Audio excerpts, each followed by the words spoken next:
கலங்கிடும் மகனே வருவாயா, இயேசு அழைக்கின்றார்.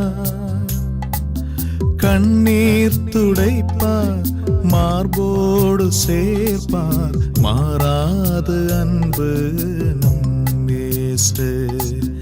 கண்ணீர் துடைப்பார், மார்போடு சேர்ப்பார், மாறாது அன்பு நம் இயேசு. பிரியமானவர்களே, இயேசுடைய திரு ரத்தத்தை குறித்து இந்த நாட்களில் சிந்தித்துக் கொண்டிருக்கிறோம். தவக்காலம், இந்த தவக்கால் நாட்களிலே இயேசு கிறிஸ்துடைய திரு ரத்தத்தை குறித்து சிந்தித்துக் கொண்டிருக்கிறோம். கடந்த வாரத்திலே பார்க்கிற பொழுது இயேசுடைய ரத்தம் எப்படியெல்லாம் நமக்கு விடுதலை கொடுக்கிறது பார்த்தோம். முதலாவது பார்க்கிற பொழுது இயேசு கிறிஸ்துடைய ரத்தம் மீட்பு அளிக்கிறது என்று, இரண்டாவது பரிசுத்தப்படுத்துகிறது என்று, மூன்றாவது அது பாதுகாப்பு அளிக்கிறது என்று, தொடர்ந்து பார்க்கும் பொழுது அது பரிந்து பேசுகிறதாக இருக்கிறது. இயேசுவின் ரத்தம் பரிந்து பேசுகிறதா இருக்கிறது. தொடர்ந்து அஞ்சா பார்க்கும் பொழுது கடவுளோடு கூட ஒப்புரவாக்குறதாக இருக்கிறது. அந்த ரத்தம் உடன்படிக்கை செய்கிறதா இருக்கிறது. அந்த ரத்தம் வெற்றி வாழ்வுக்கு நம்மை நடப்பிக்கிறதா இருக்கிறது. இதிலே நாம் கடந்த வாரத்திலே 3 காரியங்களை பார்த்தோம். முதலாவது மீட்பளிப்பதை பார்த்தோம், இரண்டாவது பரிசுத்தப்படுத்தி பார்த்தோம், மூன்றாவது பாதுகாப்பு அளிப்பதை பார்த்தோம். இந்த பாதுகாப்பு அளிப்பதை பற்றி நாம் பார்ப்போம் என்றால் இன்னும் கூட அதிகமாக நாம் சொல்லப்பட வேண்டும்.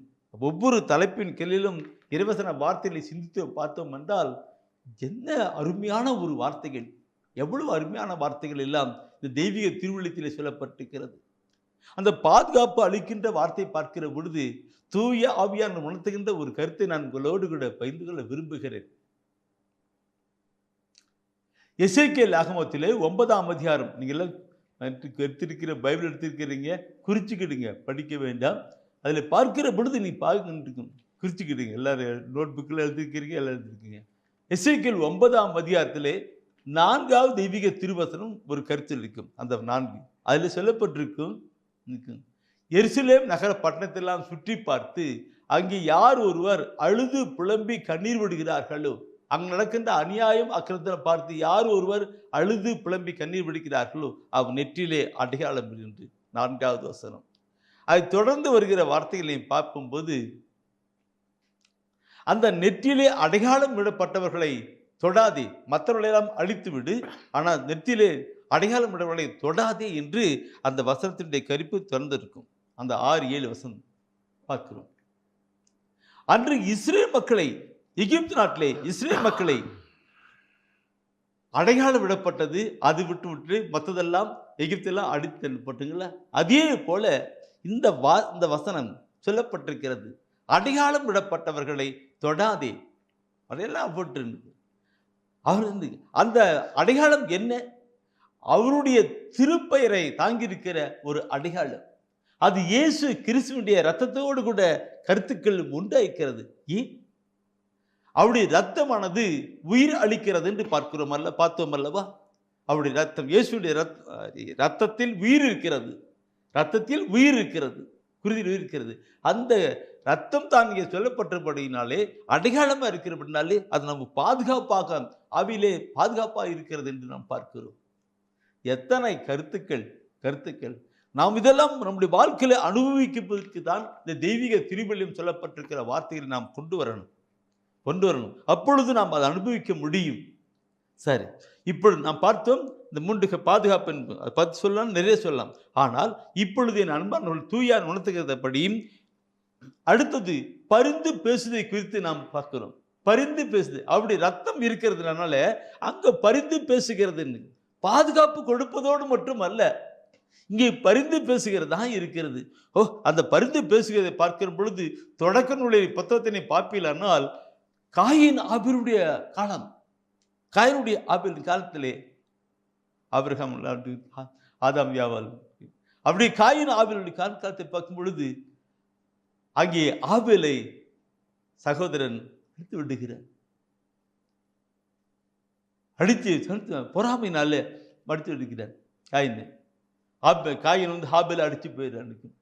அங்கே நீங்க எடுத்து படிக்கலாம். தொடக்க நூல் 4ஆம் அதிகாரத்திலே அங்கே பார்க்கிற பொழுது கடவுள் ஒவ்வொரு நாளும் அப்படி பார்த்து நம்ம எல்லாரையும் பார்த்து கொண்டு இருக்கிறார். அங்கே காயேன் ஆபேலுடைய சம்பவம் பார்க்கும் பொழுது காயேன் ஆபேலை அழித்து போட்டார், ஓடி மறைஞ்சுக்கிட்டார். யாருக்கும் தெரியாதுன்னு நினைச்சிட்டு இருக்கிறார், யாருக்குமே தெரியாது நினைச்சிட்டு இருக்கிறார். ஆனால் விண்ணகத்திலிருந்து கண்ணோக்குகின்ற அந்த ஆண்டவர் கேட்டு குரலை கடந்து வருகிற கருத்து நீ பார்க்கணும். தொடக்க நூல் 4ஆம் அதிகாரத்திலே 10வது வசனத்தை பார்க்க முடியும் சொல்லுகிறது. அதற்கு ஆண்டவர், நீ என்ன செய்து விட்டாய்? உன் சகோதரனின் ரத்தத்தின் குரல் மண்ணிலிருந்து என்னை நோக்கி கதறிக் கொண்டிருக்கிறது. கேட்கிறார் பாருங்க, காயினை பார்த்து கேட்கிறாரு, காயின் உங்களுடைய சகோதரன் ஆபேல் எங்கே, என்ன பண்ண நீ? அவருடைய ரத்தத்தின் குரல் பூமியிலிருந்து குரல் அடிக்கிறது, நான் மேலே இருந்து கேட்டேன், அங்க வந்திருக்கிறேன்னு சொல்லிட்டாரு. அங்கு நான் வந்திருக்கிறேன். என்ன கருத்து? இந்த கருத்தை நான் பார்க்கிற பொழுது என் அன்பானவர்களே, நான் என்ன சொன்ன பாதுகாப்புன்னு நடுவு டச் பண்ணிக்கணும் வருஷனும் வரிவாரி போயிட்டு இருக்கு. பாதுகாப்பு அடுத்து பரிந்து நான் சொன்னேன், தூயானவனத்தை நான் சொன்னது. காயினுடைய ரத்தம் வந்து இந்த காயின் அடிச்சு போயிட்டாரு. ஆபேலுடைய ரத்தம் வந்து கூக்குரல் எடுக்கிறது.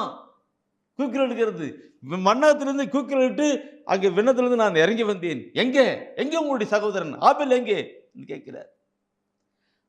மை காட், சாதாரண சகோதரனுடைய ரத்தமே அப்படிப்பட்ட நிலையில் போய் கொண்டிருந்தால், ஆண்டவராக இயேசு கிறிஸ்துவினுடைய பரிசுத்த ரத்தம் இன்று உங்களுக்காக எனக்காக சிந்தப்பட்டிருக்கிறது இல்லைங்களா? அந்த ரத்தம் எப்படி மேலே போகும் பார்க்கணும் இல்லைங்களா?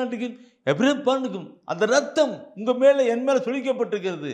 நம்மளை யாராவது இந்த காயினை போல நம்மளுக்கு யாராவது தொந்தரவு பண்ண விட்டால், எதிர்பட்டு விட்டால், இந்த ரத்தமானது உடனே அங்கே பரிந்து பேசும். பாதுகாப்புக்கு மாத்திரமல்ல, நமக்கு எல்லாவற்றுக்கும் பரிந்து பேசுகிறதா இருக்கிறது. அதுக்கு உயிர் இருக்கிறது. அந்த ரத்தத்தின் காரியங்கள் அப்படி பரிந்து பேசுகிறது.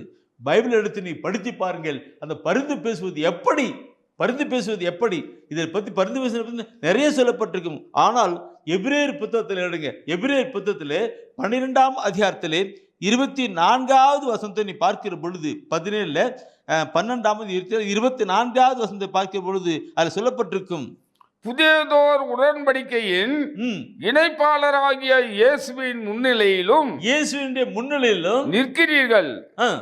ஆபேலின் ரத்தத்தை போல் அன்றி சிறந்த முறையில் குரல் எழுப்பும் இயேசுவின் ரத்தத்தினால் தெளிக்கப்பட்டிருக்கிறீர்கள். அன்பான சகோதரமே, ஆபேலுடைய ரத்தம் அங்கே அப்படி குரல் எழுப்பது என்றால், இயேசு கிறிஸ்துவினுடைய ரத்தம் நமக்காக விண்ணகம் விட்டு மண்ணகம் வந்த இயேசு கிறிஸ்துவினுடைய ரத்தம் எப்படி பரிந்து பேசும் இல்லைங்களா? எப்படி பரிந்து பேசும் சற்று சிந்தித்து பார்ப்போமானால் நம்முடைய உள்ளம் பூரிக்கும். வார்த்தைகள் அப்படி சொல்லப்பட்டிருக்கு பாருங்க. நம்முடைய ரத்தம் இருக்கும். அந்த ரத்தம் அங்கே போய் பரிந்து பேசுகின்றது. இப்பொழுது மட்டுமல்ல, எப்பொழுது நமக்காக பரிந்து பேசுகிறதா இருக்கிறது. நாம் அடிக்கி பறிக்கும். இயேசு எங்க இருக்கிறார்? அவர் மரித்தார், உயிர்த்தார், விண்ணகம் சேர்ந்தார் சொல்லி பார்ப்போம் இல்லைங்களா? தந்தையின் வலப்புறம் அமர்ந்திருக்கிறார், நமக்காக பரிந்து பேசுகிறார் சொல்லப்பட்டிருக்கும். பரிந்து பேசுகிறவருடைய ரத்தம் இங்கே என்னுமேலே அடையாளமாக கொடுக்கப்பட்டதுனாலே அந்த ரத்தம் அங்கே பரிந்து பேசுகிறது. அவர் அங்கே பரிந்து பேசுகிறார். கனெக்ஷன் பார்க்கணும். எலக்ட்ரிக்கலை கொண்டு வருவது போல கனெக்ஷன் ஆயிட்டு இருக்குது. இன்று நீங்களும் நானும் நாம் ஒவ்வொருவருமே இயேசு கிறிஸ்துவின் பரிசுத்த ரத்தத்தினாலே கழுவப்பட்டிருக்கிறோம். அவருடைய ரத்தம் நம்ம மேலே இருக்கிறது. அந்த ரத்தம் தானே நமக்காக பரிந்து பேசுகிறதா இருக்கிறது. சொல்லுகிறது அல்லவா, ஆபேலின் ரத்தத்தை போல அல்ல, மாறாக இயேசு கிறிஸ்துவின் ரத்தமே நமக்காக பரிந்து பேசி அந்த உடன்படிக்கை செயல்பட்டு வருகிறது. Praise the Lord. Praise the Lord. இந்த வார்த்தை இருக்கு. நீங்க அழுதே கருத்தின தந்தையின் வளப்பரம் பரிந்து பேசுன்னு பார்க்கணும் இருக்கும். நமக்காக நம்ம ஒவ்வொருக்கும் என்ன பண்ணுவார் அங்க தந்தையிட எப்படி பேசுவார்? நான் இவனுக்காக செல்வநாதனுக்காக நான் ரத்தம் சிந்திருக்கிறேன், அமிர்தம் நான் ரத்தம் சிந்திருக்கிறேன், அல்போன்ஸுக்காக நான் ரத்தம் சிந்திருக்கிறேன், என் ரத்தத்தை அவர் மேல் கொடுத்து நான் உயிரை கொடுத்து வந்திருக்கிறேன் என்று அந்த ரத்தத்தின் காரியங்களே அங்கே பெருந்து பேசுகிறார்.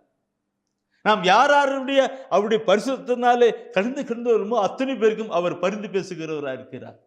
இதை பற்றி நான் நிறைய சொல்ல இருக்கும். சரி, அன்பானவர்களே, இதை தொடர்ந்து நாம் அடுத்த ஒரு கருத்தினை பார்க்கிற பொழுது ஒப்புரவாக்குற இயேசுவின் ரத்தம் ஒப்புரவாக்குறது.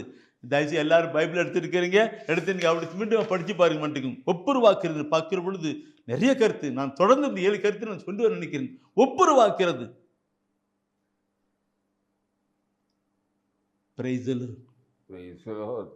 நான் ஏற்கனவே சொன்னேன், பரிசுத்தமாக்குறத பற்றி சொன்னேன். அதுல என்ன சொன்ன? நம்முடைய பாவம் தான் ஆண்டுடைய ஆசீர்வாதத்துக்கு லாக்கப் ஆயிருக்கு இல்லைங்களா? மீண்டும் அந்த கருத்தை கொண்டு வருக. இந்த பைபிளை பார்க்கிற பொழுது மக்கள் அமைதி இல்லாமல் இருக்கிறார்கள். அமைதி தேடி அலையும் நெஞ்சமே, அருமையான பாட்டு இருக்கும். அமைதி இல்லை. இந்த அமைதியை யார் வைத்திருக்கிறார்? அமைதி யார் வைத்திருக்கிறார்? யோவான்ல 14ஆம் அதிகாரத்தில் 27வது வசனத்தை குறிச்சுக்கிட்டீங்க. 14ஆம் அதிகாரத்தில் 27ஆம் வசனம், இந்த உலகம் கொடுக்க முடியாத அமைதியை நான் வைத்திருக்கிறேன் என்றார். இந்த உலகம் கொடுக்க முடியாத அமைதியை வைத்திருக்கின்றேன். உலகம் யோவான் 14:27 உலகம் அந்த அமைதி இது அங்க இருக்கிறது. ஆனால் நம்முடைய பாவங்களும் அக்கிரமும் தானே, நம்முடைய பாவங்கள் அக்கிரம் தானே அந்த அமைதியை லாக்கப் பண்ண முடியாது. ஏசியா புத்தகம் 59ஆம் அதிகாரம் 1-2 வசனம் பார்க்கிற பொழுது, உங்களை ஆசீர்வதிக்க முடியாதபடி ஆண்டுடைய கைகள் குறுகி விடவில்லை, உங்கள் ஜெபங்களை கேட்கக்கூடாதபடி ஆண்டுடைய காது செய்துவிடவில்லை, மாறாக உங்கள் பாவங்களும் உங்களுடைய அக்கிரமங்களும் உங்களுடைய தீச்சலுமே ஆண்டவருக்கும் உங்களுக்கும் இடையே ஒரு பிளவை உண்டு பண்ணி சொல்லப்பட்டிருக்கிறது. அதனால்தான் அந்த பாவத்தின் மொத்தமாகத்தான் நிம்மதி இல்லை, அமைதி இல்லை. நான் சொல்றது அத்தனையுமே ஏதோ கதையா சொல்றது இல்லை, எல்லாம் இறைவசன வார்த்தைகளை அடிப்படையாக தான் சொல்லுகிறேன். ஏசியா புத்தகம் 48ஆம் அதிகாரத்திலே 22வது வசனத்தை படித்து பாருங்கள். என்ன சொல்லுகிறது? ஏசியா 48:22. ஏசியா 48:22 சொல்லப்பட்டிருக்கிறது, தீயவர்களுக்கு கொடியவர்களுக்கு அமைதி இல்லை என்கிறார் ஆண்டவர். தீயவர்களுக்கு கொடியவர்களுக்கு அமைதி இல்லை என்கிறார் ஆண்டவர். அதே ஏசியாவில் 57ஆம் அதிகாரத்தில் 21வது வசனத்தை படித்தாலும் அதிலும் அப்படியே சொல்லப்படுது, பாவ வாழ்க்கையில் வாழ் கொடியவர்களுக்கு அமைதி இல்லை, அமைதி இல்லை, நிம்மதி இல்லை என்று சொல்லப்பட்டிருக்கிறது. எங்கே ஆண்டுடைய ஆசீர்வாதம், அந்த அமைதியை கொடுக்கிற அந்த ஆசீர்வாதம் வராதபடி நம்முடைய பாவங்களும் அக்கிரமும் லாக்கப் ஆயிட்டு இருக்குது, வாக்கப்பட்டிருக்குது. இந்த கருத்தை நீ பார்க்கணும்னாக்க ரோமர் புத்தகத்திலே பார்க்கிற பொழுது 2ஆம் அதிகாரத்தில் இந்த கருத்தை நான் கொண்டு வருகிறேன். ரோமர் புத்தகத்திலே 2ஆம் அதிகாரத்திலே 4 முதல் 7 வசனத்தை நீ பார்க்கணும்னாக்க 4, 7, 10 வசனத்தையும் பாருங்கல்ல, 4 to 10 வசனத்தை படிச்சு பாருங்க. அதுல சொல்லப்படுகிற வார்த்தை என்ன என்ன? நம்முடைய பாவ நிலையில் வாழ்கிற பொழுது அங்கே நிலை. ரோமர் புத்தகம் 2ஆம் அதிகாரத்திலே 2ஆம் அதிகாரத்திலே அந்த 4 முதல் 10 வசனத்தை நீங்க குறிச்சு படிச்சு பாருங்க. அந்த 10வது வசனம் என்ன சொல்லுகிறது பார்க்கணும். அந்த 10வது வசனம் என்ன சொல்லுகிறது எடுத்து படிச்சு பார்க்கலாம். அது 10வது வசனம் பார்க்கணும். அந்த வார்த்தை தான் நம்முடைய வாழ்க்கையில கொண்டு வருகிறதா இருக்கிறது. முதலில் யூதருக்கும் அடுத்து கிரேக்கருக்கும், அதாவது நன்மை செய்யும் அனைவருக்குமே பெருமையும் மாண்பும் அமைதியும் கிடைக்கும். ஆனா பாவ வாழ்க்கையில காலங்களுக்கு அது கிடைக்காதுன்னு சொல்லப்பட்டிருக்கு இல்லைங்களா? தீயவர்களுக்கு கொடியவர்களுக்கு அமைதி இல்லை, அவர் நோக்கெல்லாம் வந்துட்டு இருக்கு. சரி, எனவே இப்படிப்பட்ட தடையாய் இருக்கிற அந்த காரியத்தை லாக்கப் உடைக்கணும். அதுக்கு தான் ஆண்டவர் இயேசு கிறிஸ்து இந்த உலகத்துக்கு வந்தார். மேலே இருக்கிற ஆசீர்வாதம் கீழே வராதபடி, நம்முடைய ஜெபம் மேலே பார்க்கிறபடி லாக்கப்பாக இருக்கிற அந்த லாக்கப், அந்த தடையை உடைப்பதற்காகத்தான் அருள்நாதர் இயேசு கிறிஸ்து வந்தார். கொலோசியர் புத்தகத்திலே முதல் அதிகாரத்திலே 20ஆம் வசனத்தை எடுத்து படித்து பாருங்க. ஒவ்வொரு வசனம், கொலோசியர் முதல் அதிகாரத்திலே 20வது வசனத்தை அப்படியே மௌனமா படித்தெடுத்து எல்லாரும் எடுங்க எடுங்க எடுங்கண்ணா எடுங்க அக்கா. கொலோசியர் முதல் அதிகாரத்திலே 20ஆம் வசனத்தை படிச்சு பாருங்க. என்ன சொல்லுகிறது? சிலுவையில் இயேசு சிந்திய இரத்தத்தால் அமைதியை நிலைநாட்டவும், அமைதியை நான் சொன்னல, அமைதி லாக்கா படிச்சு சொல்ல, அமைதியை நிலைநாட்டவும், விண்ணில் உள்ளவை மண்ணில் உள்ளவை அனைத்தையும் அவர் வழி தம்மோடு ஒப்புரவாக்கவும் கடவுள் திருவுளம் கொண்டார். அந்த திருமகன் இயேசு கிறிஸ்து வழியாக வித் ஜாயின் செய்கிறார், ஒப்புரவாக்கு. அந்த விண்ணகத்தினுடைய ஆசீர்வாதம் மக்கள் பெறுவதற்காக இயேசு கிறிஸ்துவின் வழியாக செயல்படுகிறார் கடவுள். ஒப்புரவாக்கு விண்ணகத்துக்கும் மண்ணகத்துக்கும். விண்ணகத்திலே ஆசீர்வாதம் இருக்கு, கீழே ஒன்றும் இல்லை, தடையா இருக்கிறது. இது லாக்அப் பண்றதுதான். ஆண்டவர் வானத்துக்கும் பூமிக்கும் நடுவாக சிலுவையில் தொங்குகிறார். வானத்துக்கும் பூமிக்கும் நடுவாக சிலுவையில் தொங்குகிறார். எங்க? நடுவில் தொங்குகிறார். அந்த ரத்தம் எங்க நடுவில்? ஆணுடைய ஆசீர்வாதம் வராதபடி தடையா இருப்பது பாவங்கள்னு சொல்லுது இல்லைங்களா? அந்த இடத்துல இயேசு சிலுவையில் சிந்தி அந்த ரத்தம் சிந்தி அந்த பாவத்தை எல்லாம் போக்குறார், அக்கிரமத்தெல்லாம் போக்குறார். அப்போ ஜாயிண்ட் ஆயிடுது, விண்ணகம் ரன்னும் ஜாயிண்ட் ஆயிடுது, ஒப்புரவாக்குறது. நம்முடைய ஜெபம் மேலே போவோம், அவனுடைய ஆசீர்வாதம் கடந்து வர செய்யுது. நான் இல்லை இதை நினச்சி நான் படிக்கும் பொழுது, சிலுவையில் தொங்குகிற இயேசு நினச்சி பார்க்கிற பொழுது, என்னுடைய பாவம் எல்லாம் நான் பாவம் அறிக்கை பண்ணுகிற போதெல்லாம் உங்களுக்கு இயேசு ரத்தம் சுட்டா சொலிந்து அந்த பாவம் அப்படியே போயிடுது. போகும்பொழுது அவருடைய பிரசன்னத்தை நாம் பார்க்க முடியும். தந்தையாம் கடவுளுடைய பிரசன்னத்தை காணும், அமைதியின் ஆண்டவருடைய கருத்தை பார்க்க முடியும். நாம் அப்படி பார்க்கணும், நாம் இங்கிருந்து அப்படி பார்க்க முடியும். நான் அது தொடர்ந்து அடுத்த கருத்தில் சொல்லி வருகிறேன். அடுத்த கருத்து சொல்ல அடுத்து எத்தனை கருத்து இருக்கும் பார்க்கணும்.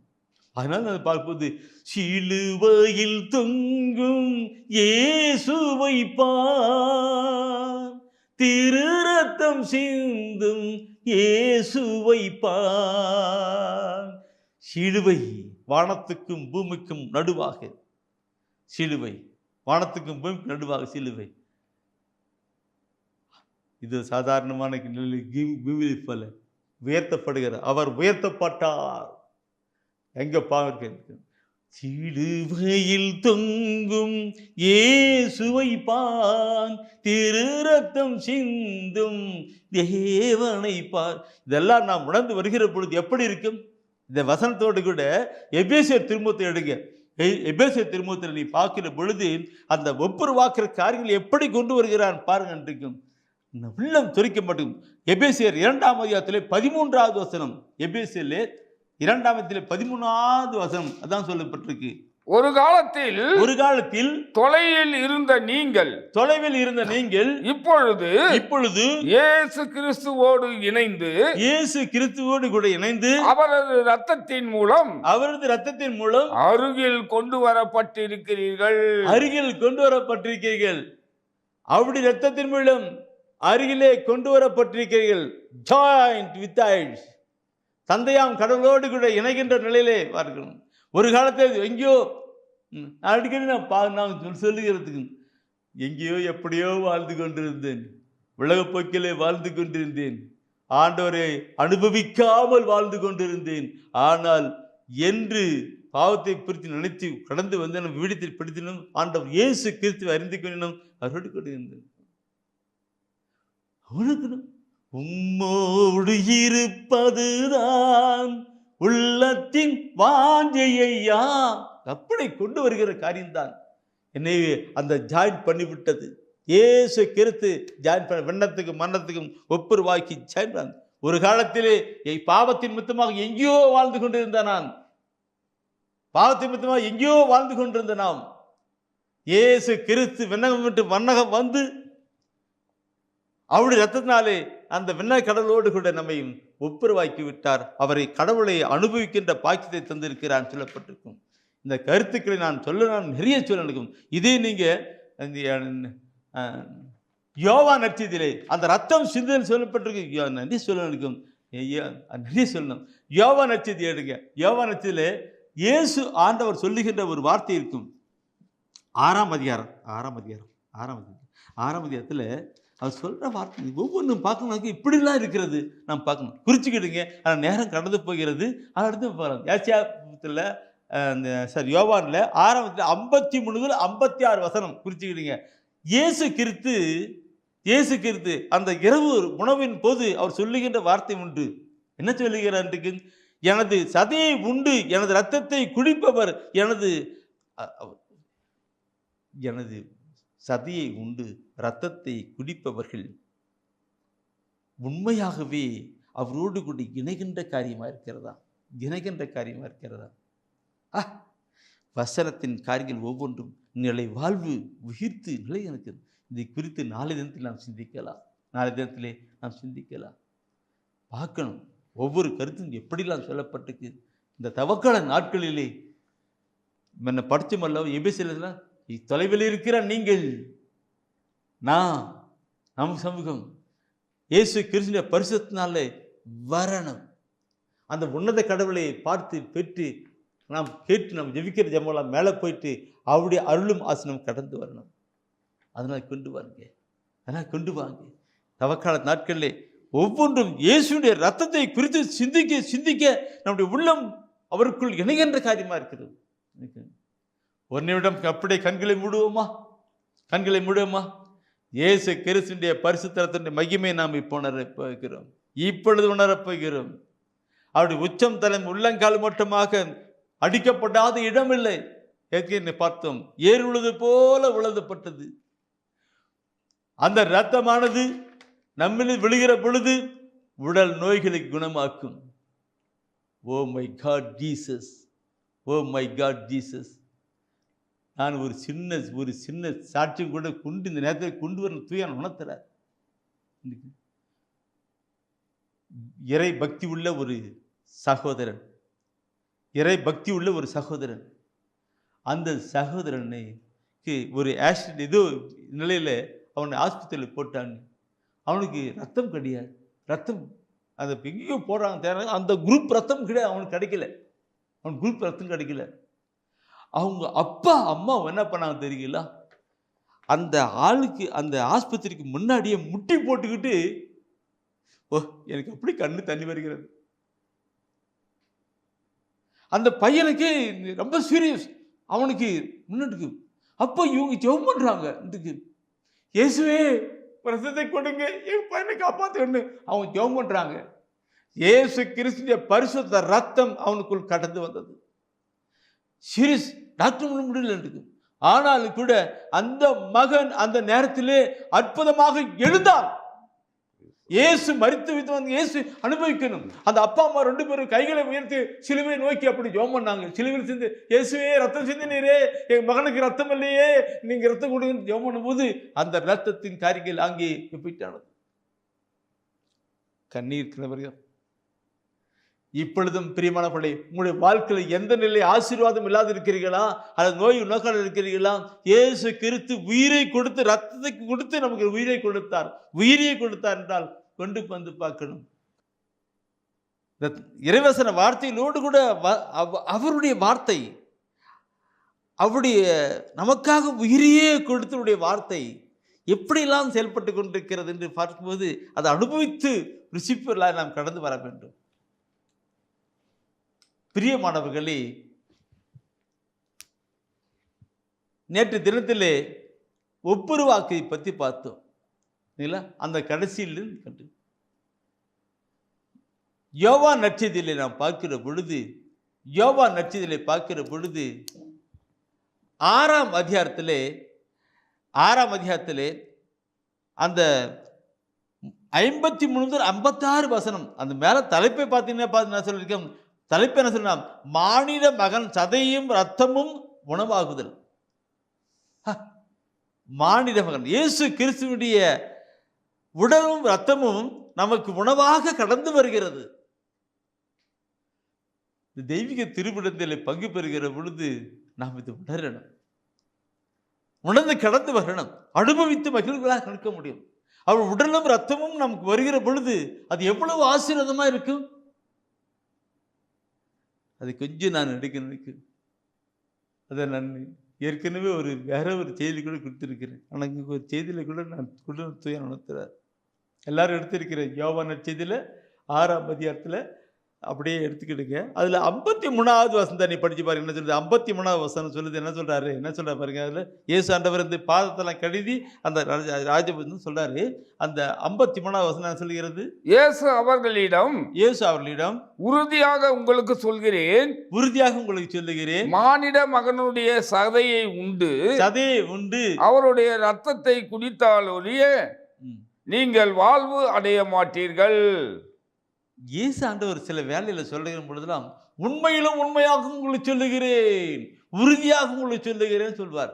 இல்லைங்களா? பைபிள் படிச்ச தெரியும். உண்மையிலும் உண்மையாக சொல்லுகிறேன், உறுதியாக உங்களுக்கு சொல்லுகிறேன் சொல்வார். அப்போ இங்க கூட அப்படி சொல்றாரு, உறுதியாக உங்களுக்கு சொல்லுகிறேன் சொல்றாரு. உறுதியாக சொல்லுகிறேன் அழுத்தம். ஆமா, அப்படிதான். சில பேர் நான் பேசும்போது சொல்லுவாங்க தான், நினைக்கும் நான் சொன்ன அப்படிதான், அதுதான் அந்த அந்த உணர்வோடு கூட சொல்ற வார்த்தை தான் சொல்லுவாங்க. இல்லைங்களா? இயேசு ஆண்டவரும் அப்படியே சொல்லியிருக்கிறார். அவர் சொல்லுவது என்னுடைய மாணவனுடைய உடலையும் ரத்தத்தையும் யார் குண்டு குடிக்கிறாங்களோ அவங்க தானே ஆசீர்வாதம் சொல்லிட்டு இருக்கிறார்.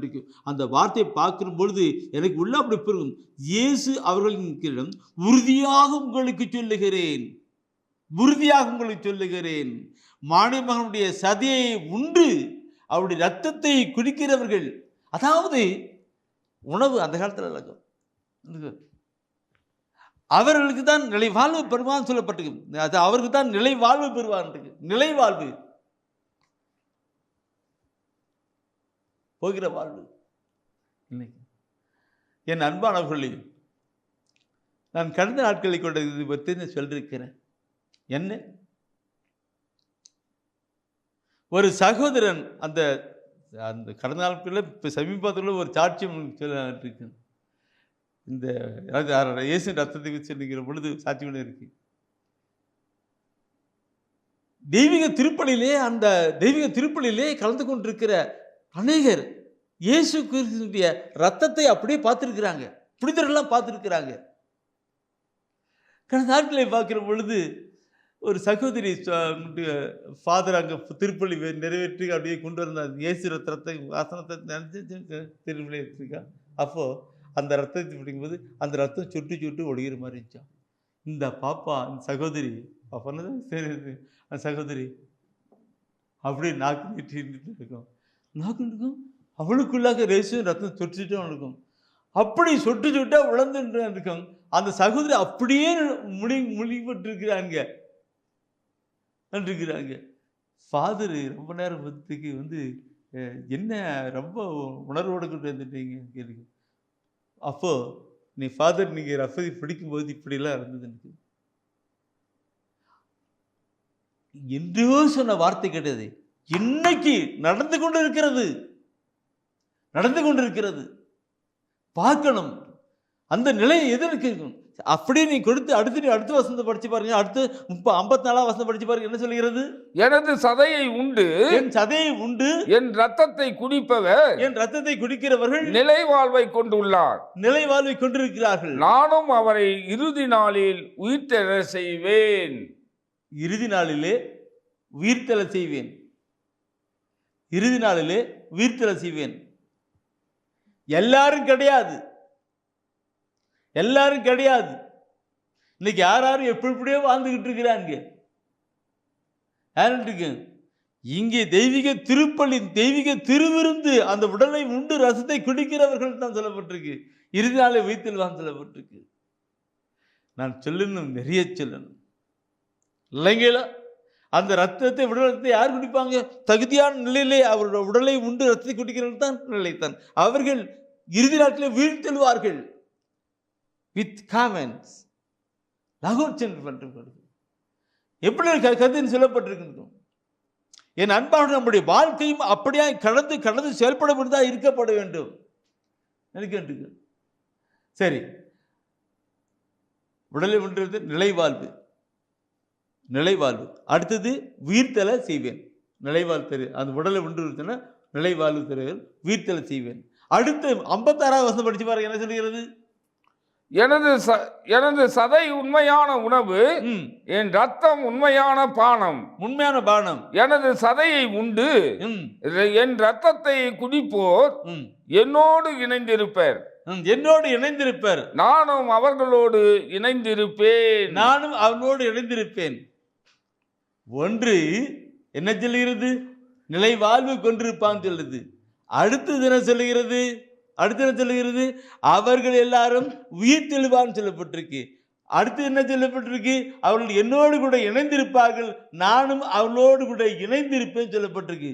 3 கருத்துக்களும் முத்து முத்தான கருத்துக்கள், முத்து முத்தான கருத்துக்கள். ஆண்டவரே, ஆண்டவரே, இந்த கருத்தை நாம் கொண்டு வருகிற பொழுது, தெய்வீக திருவிருந்திலே கொண்டு வரும் பொழுது அவரோடு கூட இணைந்து கொள்கிறோம் என்றால் என்ன அர்த்தம்? இங்கே சகோதரர்களோட பாட்பாடுகளில் தெய்வீக திருப்பலியில் பாடுது போது நல்ல உணர்வோடு கூட பாட்பாடுவாங்க. இன்னைக்கு அவன் பாடுகிற பொழுது ரத்த கோட்டைக்குள்ளே பாடுவாங்க. ரத்த கோட்டைக்குள்ளே இருக்கும் அந்த உடல் ரத்தம் அவரோடு இணைந்து போகிற பொழுது அவர்கள் உடல் நடுங்க அர்த்தம் இல்லைங்களா? அது ஆசீர்வாதத்தின் காரியங்களாய் கடந்து போகிறது.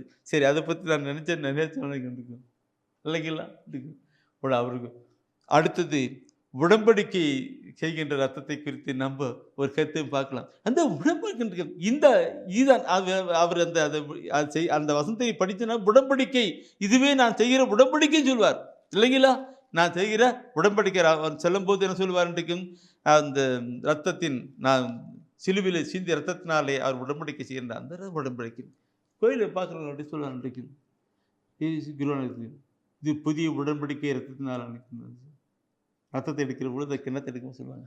உடன்படிக்கின்ற ரத்தத்தினால் நினைக்கிறேன். அந்த ரத்தத்தினால் ஆகின்ற உடன்படிக்கைன்னு பார்க்கும் பொழுது அக்ரிமெண்ட் எக்ரிமெண்ட் எக்ரிமெண்ட் எக்ரிமெண்ட் உடன்படிக்கை சம்பந்தம் அது எந்த அளவுக்கு போகுதுனாக்க உடன்படிக்கைனாக்க எபிரேய திருமுகத்தில் 13ஆம் அதிகாரத்தில் 20வது வசனத்தை படிக்கும் பொழுது, எபிரேய திருமுகத்தில் 13ஆம் அதிகாரத்தில் 20வது வசனத்தை படிக்கும் பொழுது அங்கே ஒரு வார்த்தை சொல்லப்பட்டிருக்கும்.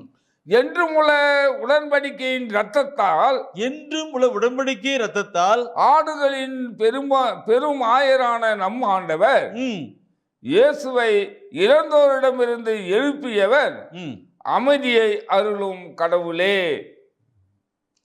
வார்த்தை எப்படி சொல்லி இருக்கிறது? வார்த்தை எப்படி சொல்லி இருக்கிறது? அவர் இரத்த சிந்தி கொண்டு வந்த உடன்படிக்கை, அந்த இரத்தத்தின் கனி உடன்படிக்கை, இரத்தத்தின் கரிகள் உடன்படிக்கை சொல்லப்பட்டிருக்கு. அந்த என்றும் உள்ள உடன்படிக்கை, என்றும் உள்ள உடன்படிக்கை. சில காலத்துக்கு சில எக்ரிமெண்ட்லாம் போயிடும். அந்த கால சூழ்நிலைக்கு இப்போ இருக்கு. இந்த அரசியலே பாருங்க, இன்றைக்கு அரசியல் இந்த அரசாங்கத்தை பார்க்கும் பொழுது, கவர்மெண்ட்லாம் பார்க்கும் பொழுது சில ரூல்ஸ் எல்லாம் போடுவாங்க. அது அப்படி போடுவாங்க. அந்த ரூல்ஸ் திரும்ப ஒரு காலகட்டம் வரும்போது அது தள்ளப்பட்டு புதிய புதிய அப்புறமேல போட்டு அடுத்த ஒன்று போடுவாங்க, அடுத்து போட்டு இப்படி பண்ணுவாங்க. இது என்ன பார்த்தாக்க என்றும் உள்ள உடன்படிக்கை, புதிய உடன்படிக்கை, என்றும் உள்ள இருக்கிற புதிய உடன்படிக்கை எக்ரிமெண்ட். இயேசு கிறிஸ்து அதைத்தான் கொண்டு வந்தார். தன்னுடைய ரத்தத்தை சிந்தி அந்த உடன்படிக்கை, புதிய உடன்படிக்கையை நிலைப்படுத்துகின்றார். அதனால தான் நான் பார்க்கணும், தெய்வீக திருவிழந்தில் பார்க்கிற பொழுது அந்த தெய்வீக திருவிழந்தை என் உள்ளம் படுத்து போன காரணங்கள். அந்த இயேசு கிறிஸ்து ரத்தத்துக்கு அங்கே குருக்கள் ரத்த தூக்குறாங்கள, முன்ன படித்து வசந்தாரில் எபிரேயில் 13 படிச்சிங்கன்றீங்கல்ல, அந்த கருத்தோடு கூட நான் இப்போ சொல்கிற வார்த்தையை நினச்சி பாருங்க. குருவானவர் தெய்வீக திருப்பலியில் அப்பத்தை எடுக்கிறார். இது என் உடல்னு சொல்கிறாங்க. அடுத்தது ரசத்தை எடுக்கிறாங்க. அதற்கு அங்கே சொல்கிறாங்க. லூக்காஸ் நற்செய்தியில் அது வார்த்தை இன்னைக்கு இருக்கின்றான். லூக்காஸ் நற்செய்தியில் 22ஆம் அதிகாரத்தில் 22ஆம் வசனத்தில் 20வது வசனத்தில் அந்த இயேசு அந்த அந்த திருவிருந்து பற்றி சொல்ல வர்றாருங்க. அந்த ஆண்டவரின் திருவிருந்துன்னு தான் சொல்லப்பட்டிருக்கும். அதில் அந்த தலைப்பே அதுதான், தலைப்பு அதுதான், ஆண்டவரின் திருவிருந்து. அதில் 20வது வசனத்தை நீ படிச்சு பாரு, என்ன சொல்லுகிறது? அப்படியே உணவு அருந்திய பின்பு அவர் கிண்ணத்தை எடுத்து இந்த கிண்ணம் உங்களுக்காக சிந்தப்படுகிற எனது இரத்தத்தால் நிலைப்படுத்தப்படும் புதிய உடன்படிக்கை, இரத்தத்தினால் நிலைப்படுத்தப்படுகிற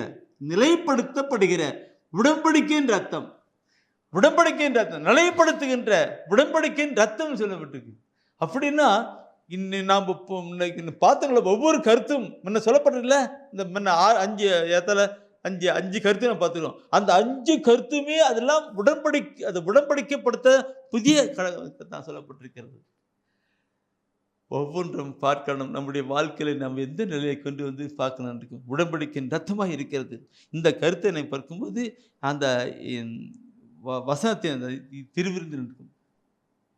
திருவிருந்திலே பங்கு பெறுகிற பொழுது என் அன்பானவர்களை பக்தியும் விசுவாசத்தோடு கொண்டு நாம் கடந்து வரணும். பக்தி விசுவாசம், இயேசு கிறிஸ்துடைய பரிசுத்த ரத்தம் அங்கே நமக்கு கொடுக்கிற இந்த 6 பாயிண்ட்னு சொல்லப்படுற 7 பாயிண்ட் சொல்ல, அடுத்து ஒரு பாயிண்ட் சொல்ல போகிறேன். நம்மளுக்கு அப்படியே கொண்டு செயல்படுகிற ஒரு கருத்தாக இருக்கிறது. நான் அதை சொல்ல நினைக்கும், அந்த திருப்பலியில் கலந்த போது அவருக்குள்ளாக நுழைகிறோம். அந்த ரத்த நிலைக்குள்ளாக நுழைந்து அந்த உடன்படிக்கை ஆசீர்வாதத்துக்குள் நுழைந்து கடந்து போகிறோம். நிலை வாழ்வு தருவதாக உயிர்த்தெழ செய்வதாக அவரோடு இணைந்து வாழ்கின்ற நிலையாக நமக்கு செய்கின்றது. பார்க்கணும். இது லூக்காஸ்ல படிச்சிருந்தானே, அதுவே மத்தேயுவில் கூட சொல்லியிருக்கிறார். மத்தேயுவில் சொல்லும் போது கொஞ்சம் அழுத்தமா சொல்லியிருக்கிறார். மத்தேயுவில் 26ஆம் அதிகாரத்தில் பார்க்கும் பொழுது, இந்த லூக்காஸ்ல போகும்போது ஆண்டவர் திருவிருந்து பார்த்தோம். அதே மத்தேயுவில் பார்க்கும் பொழுது 26ஆம் அதிகாரத்திலே 28வது வசனம் சொல்லப்பட்டிருக்கிற ஒரு வார்த்தையும் அங்கே சொல்லப்பட்டிருக்க அந்த லிங்க் அப் பாயிண்ட் தான் சொல்றேன். இது எனது உடன்படிக்கையின் ரத்தம், இது என் உடன்படிக்கையின் ரத்தம், பலருடைய பாவ மன்னிப்புக்காக சிந்தப்படும் ரத்தம், பலருடைய பாவங்களுக்காக. என் அன்பானவர்களே, சிந்தித்து பார்க்கணும். ஒரு தெய்வீக திருவிருந்தில் நாம் பங்கு பெறுகும் பொழுது எப்படிப்பட்ட ஒரு ஆசீர்வாதம் எல்லாம் நமக்கு வருகிறது என்று பார்க்கணும். ஒரு தெய்வீக திருவிருந்தில் பங்கு பெறுகிற பொழுது இயேசு கிறிஸ்து உடலும் ரத்தத்தை கொண்டு பார்க்கணும். அப்படி கொண்டு வரும் பொழுது அவருடைய உன்னதமான ஆசீர்வாதம் நம்முடைய வாழ்க்கைக்கு கடந்து வந்து நம்மளை நிலைப்படுத்துகிறதா இருக்கிறது. மீட்பு, பரிசுத்தம் இல்லைங்களா? மீட்பு, பரிசுத்தம், பரிந்து பேசுதல், பாதுகாப்பு எல்லாம் அப்படியே ஒவ்வொன்றும் வந்துட்டு இருக்குது. ஒரு தெய்வீக திருப்பெருந்திலை போகிற பொழுது இந்த ரத்தத்தினால் கொண்டு இருக்க எல்லா ஆசீர்வாதங்களும் நம்முடைய வாழ்க்கைக்கு கடந்து வருகிறது. இந்த கருத்துக்களை நாம் பார்க்கணும் இருக்கும். புதிய உடன்படிக்கைன்னு சொல்லுகின்ற கருத்தை, உடன்படிக்கை அக்ரிமெண்ட், அது என்றும் நிலைத்திருக்கிற அக்ரிமெண்ட். இந்த கருத்து என்றும் மாறாத ஒரு நிலையாய் செயல்பட்டு கொண்டிருக்கிறது. நான் பார்க்கிற பொழுது என் அன்பானவர்களே, தெய்வீக திருவிருந்திலே கடவுள் கொடுக்கிற உடன்படிக்கை நிலைப்படுத்துகின்ற அந்த ஒரு கருத்திலே போகிற பொழுது எபிரேயர் புத்தகத்தில் ஒரு வார்த்தை சொல்லியிருப்பார். எபிரேயர் புத்தகத்தில் நீங்கள் நல்லா பார்க்கணும். எபிரேயர் புத்தகத்தில் 8ஆம் அதிகாரத்தில் 8வது வசனத்தில் சொல்லுவார். எபிரேயர் புத்தகத்தில் எல்லாம் குறிக்கிறீங்க, பைபிள் எடுக்கிறீங்க, ரொம்ப சந்தோஷம். சில சகோதர சொல்லுவாங்க, பிரதர் உங்கள் செய்தியை நான் தவறாமல் பார்த்துக்கிட்டு இருக்கிறோம், நீங்கள் சொல்கிற இறைவசன வார்த்தையெல்லாம் நாங்கள் குறிச்சிக்கிட்டே இருக்கிறோம், படிக்கிறோம் சொல்லுவாங்க. இப்போ சமீப காலத்துக்குள்ள ஒரு சகோதரர் நல்ல ரொம்ப என்னென்னமோ சொல்லிட்டார். எனக்கு நான் சொன்னேன், நானும் ஒரு காலத்தில் ஒன்றுமேலாம் இருந்தேன்யா, நான் எங்கேயோ வாழ்ந்துக்கிட்டு இருந்தேன். ஆனால் கூட கடவுள் தானே அழைச்சி அவர் உறுதிக்காக வச்சுட்டு இருக்கிறாருக்கு. எல்லா துதிக்கான மகிமையும் அவருக்கேன்னு சொல்லி கொடுத்தேன். அவர் அப்படி கண்ணுவிட்டு அளவு வச்சுருந்தேன். ஏன் சொல்கிறேன்னா, என் அன்பானவர்களே, நானும் ஒரு காலத்தில் அனுபவிக்காமல் எங்கேயோ வாழ்ந்துக்கிட்டு இருந்தேன். இந்த வசனத்தை படிக்க அவருடைய ரத்தத்தை பற்றி, அவருடைய அன்பை பற்றி, அவருடைய இறக்கத்தை பற்றி எப்படிலாம் சொல்லப்பட்டிருக்கிறது அனுபவித்து பார்க்கணும். சரி, இப்போ எபிரேயர் 8ஆம் அதிகாரத்தில் 8வது வசனத்தை எடுத்து படித்து பாருங்க. என்ன சொல்லுகிறது? எபிரேயர் 8:8 பட்டினாக்க அது சொல்லப்பட்டிருக்கும்.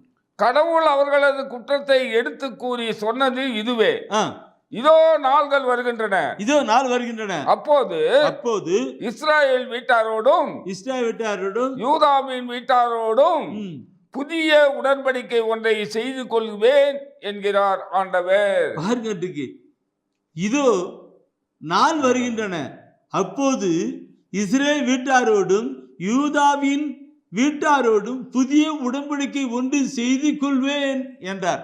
அந்த வார்த்தை ஏற்கனவே சொல்லப்பட்டு பழைய ஏற்பாட்டில் சொல்லப்பட்ட காரியங்களை அப்படியே கொண்டு வந்து அந்த புதிய உடன்படிக்கை செயல்பட்டுகின்ற காரியங்களாக இருக்கிறது. இதை கேட்டுக்கொண்டிருக்கிற என் அன்பான சகோதரமே, நம்முடைய வாழ்க்கையில இயேசு கிறிஸ்துவின் ரத்தம் தெளிக்கப்படுவதாகும். ரத்தத்தால் என்னை கழுவும். இந்த தவக்கால நாட்டிலே நான் அநேக இடத்துல சிலுவை பாதையில் பார்க்கிற பொழுது, சகோதரர்கள் ஜெபிக்கிற பொழுது போனோம், இயேசு கிறிஸ்து ரத்தத்தின் அப்படி உண்டு.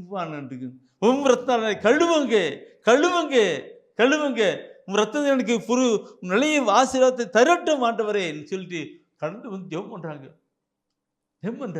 அந்த ஜெபங்கள் உண்மையாகவே உணர்வுள்ள ஜெபம், உணர்வுள்ள ஜெபம் அவருடைய ஆசீர்வாதத்தை கொண்டு வருகிற ஜெபங்களாக அமைந்து கொண்டு இருக்கிறது. அவருடைய ஜெபங்களை ஆசீர்வாதத்தை பெற்றுவதாக இருக்கு. நான் சொன்னப்பட்ட ஒவ்வொரு கருத்தும் பார்க்கணும். அன்பானவர்களே, நான் உண்மையிலே நான் ஜாகத்தோடு கொண்ட ஒரு சாட்சி நான் சொல்லி அடுத்து ஜெபத்துக்குள்ள போகலாம் நினைக்கிறேன். உடன்படிக்கை இந்த இறைவசன வார்த்தை, இயேசுவினுடைய பரிசுத்த ரத்தத்தை பற்றி இறைவசன வார்த்தையை ஒரு இடத்துல நான் சொல்லிக்கிட்டு இருந்தேன். அங்கே கேட்குற மக்கள் எல்லாம் இந்த வசன வார்த்தையை கேட்டுக்கிட்டு இருந்தாங்க. அதில் ஒரு சகோதரி அந்த வசனத்தை எல்லாம் இப்போ நான் சொல்கிற மாதிரியே சொல்லிட்டு இருக்கும்போது அந்த சகோதரி அதெல்லாம் பிரிச்சுக்கிட்டு போயிட்டு அவங்க வீட்டுக்காரர் அவங்க அன்னைக்கு வரல, கணவர் வரல, அவர்கிட்ட கணவர்கிட்ட இந்த வசன வார்த்தையெல்லாம் எடுத்து சொல்லிட்டு இருக்கிறாங்க.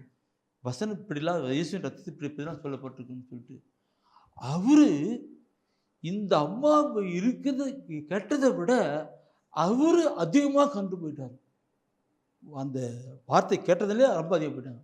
அப்போ அந்த அவர் என்ன பண்ண தெரியுங்களா, தெய்வீக திருப்பலியில் போகும் பொழுது, தெய்வ திருப்பலியும் பொழுது நம்ம ஏற்கனவே சொல்லியிருக்கிறேன், 1 கொரிந்தியர் 11ஆம் அதிகாரத்தில் 27ஆம் வசனம் சொல்லப்பட்டிருக்கும்.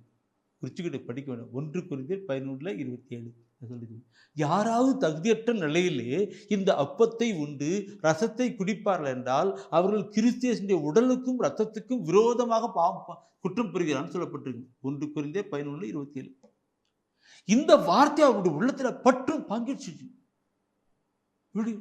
யாராவது தகுதியற்ற நிலையிலே இந்த அப்பத்தை உண்டு ரசத்தை குடிப்பார்கள் என்றால் அவர்கள் கிறிஸ்தியனுடைய உடலுக்கும் ரத்தத்துக்கும் விரோதமாக நான் குற்றம் புரிகிறான். இதனால இந்த சகோதரர் இந்த அவங்க கணவர் என்று என் பாவமே என் பாவமே என் பாவமே அவரு அழ ஆரம்பிச்சிட்டாரா. அந்த அம்மா என்னங்க ரத்தத்தை சொல்ல நீங்கள் அழ ஆரம்பிச்சிட்டீங்க.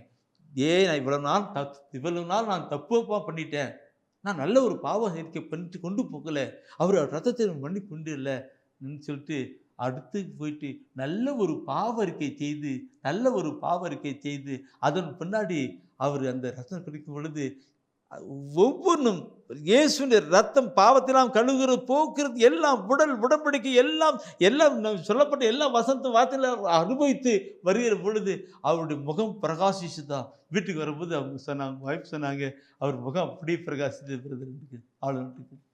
இதை கேட்டுக்கொண்டிருக்கிற அன்பான சகோதரமே, இந்த நாளிலும் அப்படிப்பட்ட நிலைக்கு நாம் வரணும்.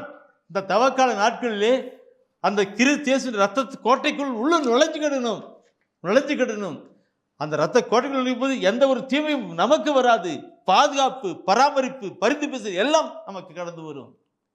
நான் பார்க்கிற பொழுது பிரியமாவுக்குள்ளே இயேசு கிறிஸ்துவினுடைய பரிசுத்த ரத்தம் முதலாவது மீட்பு அளிக்கிறது என்று இல்லைங்களா பார்த்தோம், மீட்பளிக்கிறது. இரண்டாவது இயேசுவின் ரத்தம் மீட்பளிப்பனாக பாவத்தின் அடிமைத்தனத்திலிருந்து பிசாசின் அடிமைத்தனத்திலிருந்து நமக்கு மீட்கிறதா இருக்கிறது. இரண்டாவது பார்த்தோம், இயேசு கிறிஸ்துவின் ரத்தம் பரிசுத்தப்படுத்துகிறது என்று. ரத்தம் பரிசுத்தப்படுகிறது. நம்மள பாவ வாழ்க்கையில பாவத்தின் சேற்றிலே வாழ்ந்து கொண்டிருக்கிற நம்மளை எல்லாரும் அவருடைய பரிசு ரத்தம் தானே ஊற்றி நம்மை கழுவி பரிசுத்தப்படுத்துகிறது என்று. இப்படி பரிசுத்தப்படுகிறது. அடுத்தது மூன்றாவது பார்த்தோம், இயேசு கிறிஸ்துவின் ரத்தம் பாதுகாப்பு கொடுக்கிறது என்று.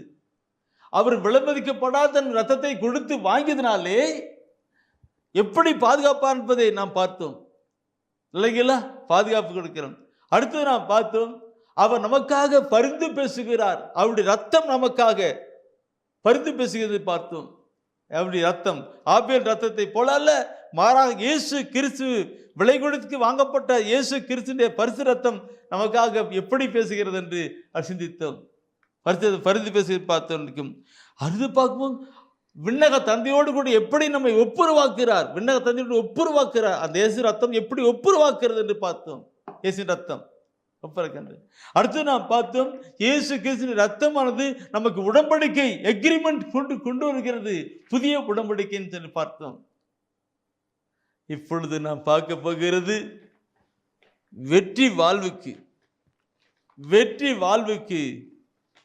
இயேசுவின் ரத்தம். இயேசுவின் ரத்தம் வெற்றி வாழ்வுக்கு இயேசுவின் ரத்தம் சொல்லுகிற பொழுது என்னுடைய தனிப்பட்ட வாழ்க்கையிலே நான் கேட்டிருக்கிற நற்செய்தியை நான் அநேகருடைய வாழ்க்கையிலே கேட்ட வார்த்தைகளெல்லாம் என் உள்ளத்தை விட்டுகிறது. நான் சொன்ன இப்பொழுது சொல்லப்பட்ட அந்த ரத்தம், இயேசு கிறிஸ்து ரத்தம் நம்முடைய அடையாளமாய் இருக்கிறது என்று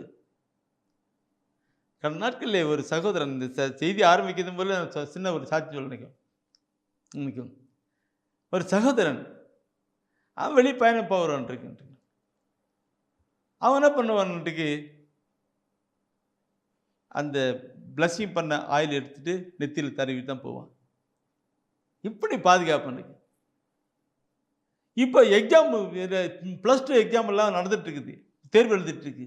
தேர்வு எழுதிருக்கும் பொழுது அவங்க அப்பா அம்மா, அவங்க இன்னைக்கு அநேகருடைய அப்பா அம்மா அப்படி தான் பண்ணிருக்காங்க.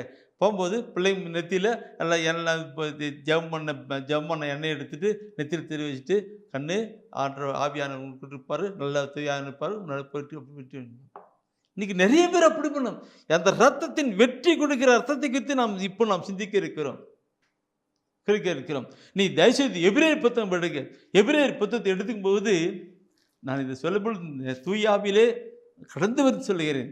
அதாவது எபிரேயர் புத்தகத்தை படிக்கிற பொழுது 12ஆம் அதிகாரத்திலே, இந்த 10ஆம் அதிகாரத்திலே 9-10 வசனம், சரி 19-20 வசனம், 19 எபிரேயர் திருமணத்தில் 10ஆம் அதிகாரத்திலே 19-20 தான். சகோதர சகோதரிகளே, இயேசுவின் உடலை கோவிலின் திரைச்சீலைக்கு ஒப்பிடலாம். கோவிலின் திரைச்சீலைக்கு ஒப்பிடலாம். இத்திரைச்சீலை வழியாக திரு தூயகத்துக்குள் நுழைய நமக்கு துணிவு உண்டு. ஏனெனில் அவர் ரத்தம் சிந்தி நமக்கென புதியதொரு வழியை திறந்து வைத்துள்ளார். இதுவே வாழ்வுக்கு அழைத்து செல்லும் வழி. எபிரேயர் திருமுகத்தில் 10ஆம் அதிகாரத்தில் 19-20 வசனத்தை நான் படிக்கிற பொழுது அப்படி பழைய ஏற்பாட்டுக்கு போகுது. பழைய ஏற்பாட்டுக்கு சொல்ல நிறைய சொல்ல நிற்கும். பழைய ஏற்பாட்டுக்கு என்று கிடைக்கும். அவர் சொல்ற அவர் பழைய கோயிலுக்கு ஆலயத்துக்கு அந்த ஆலயத்தை பழைய ஏற்பாட்டில் இருந்து பார்க்கிற பொழுது ஆலயம் உடன்படிக்கை கூடாரத்தின் நிலை அமைப்பு ஆலயம். அது எப்படின்னாக்க முதல்ல யாருமே பலிபடுத்தானெல்லாம் போகக்கூடாது. அங்கே குருக்கள் தான், அருப்பினர் தான், அவங்க தான் இருக்கணும், லேவியத்தான் இருக்கணும். இங்கே இருக்கு காணிக்கை பலிபடத்தில் வைக்கணும், காணிக்கை வைக்குவான் இருக்கு. குரு அது பலி செலுத்துவார். அந்த ரத்தத்தை எடுத்துட்டு தான் அந்த கிள்ளை எடுத்துட்டு அந்த சொல்லப்படுறீங்க இல்லையா, அந்த இதுக்குள்ள நுழைய நிற்கும். அங்கே யாருமே போக முடியாது. அங்கே யாருமே அந்த திரைச்சீலைக்கு உள்ள யாரும் போக முடியாது, யாரும் போகக்கூடாது. அங்கே ரத்தத்தில் தன்னை கழுத்துக்கிட்டு எல்லாம் கண்டுக்கு அந்த குருக்கு தானே அங்கே உள்ளே போகணும். 3 பாயிண்ட் நான் நல்லா சொல்கிற பாருங்க. 3 பாயிண்ட் காணிக்கை பீடம். இன்னைக்கு பழைய ஏற்பாட்டில் படிச்சுன்னா தெரியும், அது எனக்கு காணிக்கை பீடம்.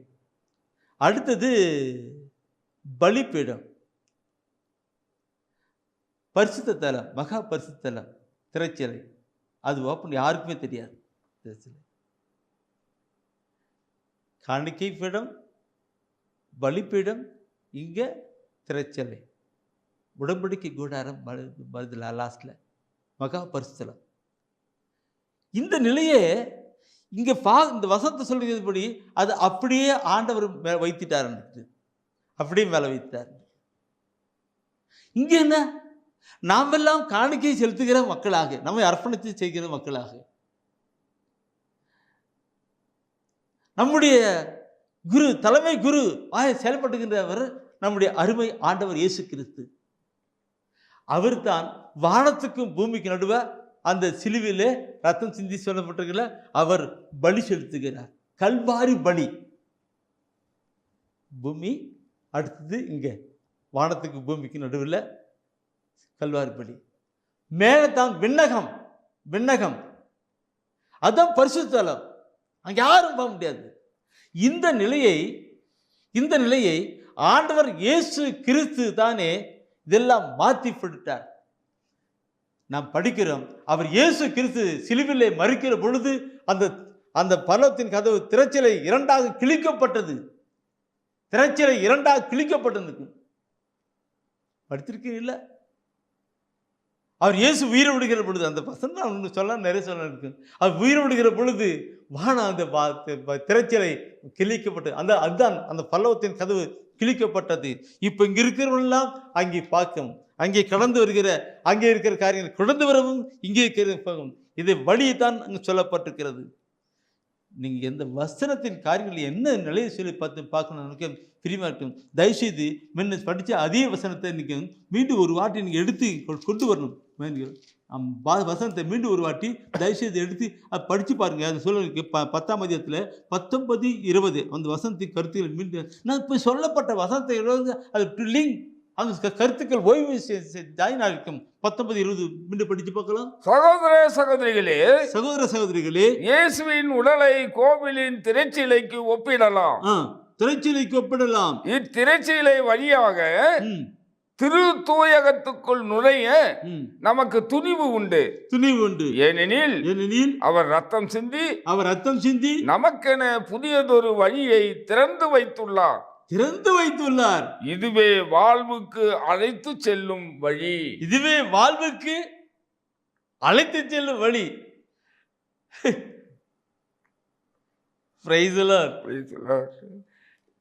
என்ன கருத்து? அதுதான் சொன்னது. காணிக்கை பீடம், பலிப்பீடம், திரைச்சிலை, மகா பரிசுத்தலம் இல்லைங்களா? அப்படி கொண்டு போனது. இதுக்கு வழி கொண்டு வந்தாங்க. அங்கே குருக்கள் யாரும் அங்கே போகக்கூடாதுந்தாங்க. ஆனால் அந்த குரு தான், தலைமை குரு தான் வந்து அந்த திரைச்சிலையை தன் வழி செலுத்தி கிழிச்சு விட்டார். இந்த கருத்தோடு கூட நீ பார்க்கிற பொழுது இந்த ஒரு வெற்றி, இதுதான் ஒரு வெற்றிக்கு வழி. வெற்றிக்கு வழி. திருவெளிப்பாட்டில் 12ஆம் அதிகாரத்தில் நீ 11ஆவது வசனத்தை படித்து பார்த்தனாக்க, திருவெளிப்பாட்டில் 12ஆம் அதிகாரத்தில் 11ஆம் வசனம் படிச்சதுனாக்க அதில் அவர் சொல்லுங்க அந்த வார்த்தை உண்டு. ஆட்டுக்குட்டியை சிந்திய ரத்தத்தாலும் தாங்கள் பகர்ந்த சான்றாலும் அவர்கள் அவனை வென்றார்கள். அவர்கள் வென்றார்கள். யாரு? பிசாசை வெல்றது. அவனை அவர்கள் வென்றார்கள்.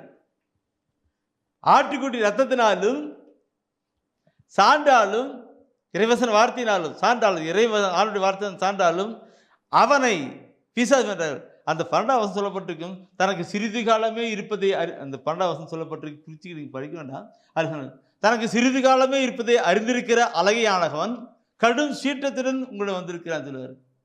அதுக்கு மேலே வசனனுக்கு, விண்ணுலகமே அதில் குடியிருப்போரே மகிழ்ந்து கொண்டாடுங்கள், மண்ணுலக அதில் குடியிருப்போர் உங்களுக்கு ஐயோ கேடு, தனக்கு சிறிது காலமே இருப்பதை அறிந்திருக்கிற அழகான கடும் சீற்றத்துடன் உங்களை வந்திருக்கிறான்.